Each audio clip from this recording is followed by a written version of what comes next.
So this week, it's all about density creep. This is a term that appeared in a Star article earlier this week about a group of midtown homeowners, the so-called Density Creep Neighborhood Alliance, who are opposing a proposed townhouse development near Mount Pleasant and Eglinton. Now, this group of about 50 or so neighbors is apparently worried that a 4-story, 80-unit development will drive down their own property values, which are currently in the $1 to $2 million range. Criticism of the Neighborhood Alliance quickly spread across the internet, on Facebook and Twitter and whatever, and the general tone as I saw it was that these density creeps are nothing more than a bunch of bratty, entitled, upper-crust snobs who are worried that the character of their precious neighborhood will be diluted by housing developments charging only $500,000.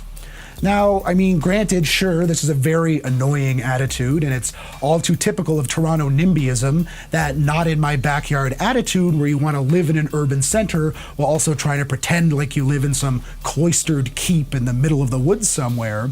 But on the other hand, what do people really expect? I mean, the very idea of private ownership or home ownership is predicated on a kind of greediness and brattiness and entitlement. There seems to be this naive sense that this neighborhood alliance will have solidarity with their neighbors, or solidarity that extends beyond their own interests, just because it's the right thing to do. I mean, hilariously, this neighborhood alliance is even using the language of solidarity to protect their $2 million enclaves. Again, this idea strikes me as totally incommensurate with the idea of property ownership, which is predicated on this notion that you invest in property and in the housing market in general just to bolster your bottom line. I mean, as repellent as this whole attitude is, I can't help but be impressed by cases like this. It's not just another shiny example of NIMBYism in Toronto, it's one of those rare cases where the twisted ethics of property ownership and wealth accumulation and capitalism itself reveal themselves in a way that's totally unashamed and totally unembarrassed.